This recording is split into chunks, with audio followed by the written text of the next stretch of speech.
বেশি টাইম দিলে বেশি উন্নয়ন হয়ে যাবে না? আমরা সবাই জানি যে আওয়ামী লীগ ঘুষের রাজনীতি, গুমের রাজনীতি, অর্থনীতিকে লোপাট করার জন্য ব্যাংকগুলোকে যখন শেষ করে দিয়েছে, অর্থমন্ত্রীর কাছে বলেছে 4,000 কোটি টাকা কোনো টাকা নাকি।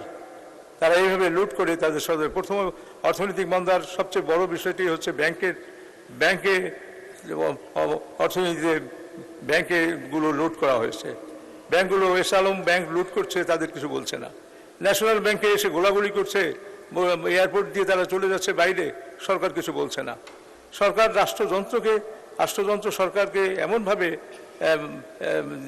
আঁকড়ে ধরেছিল যে আপনাকে আমরা রক্ষা করব, আপনি আমাদের রক্ষা করবেন।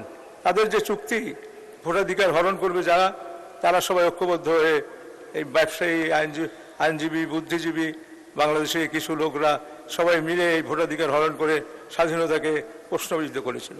এই বাজেটের অনেক শহীদের রক্ত, বাজেটের সাপোর্টে রয়েছে গুমের হত্যাকারী, বাজেটের সাপোর্টে রয়েছে অনেক নির্যাতনকারী। কাজে এই বাজেট কখনোই ব্যর্থ হবে না। এই বাজেটে ইনশাআল্লাহ আমরা বড় বাজেট নিয়েছি, বড় আকাঙ্ক্ষা আমাদের করেছি, এবং সে বাজেট ইনশাআল্লাহ সাকসেসফুল হবে। অতীত সরকার যে ব্যাংকের টাকা লুটে অর্থনৈতিক মন্দা, ভোট ডাকাতি, গুমপূর্বক ভোট ডাকাতি করে যে বাজেট তৈরি করেছিল, সেই বাজেট এর কোনো মানে হয় না। মাননীয় স্পিকার, আপনার সাথে আমার উন্নয়নের সম্পর্ক আছে। কি উন্নয়নের কথা তো বলতে হবে একটু।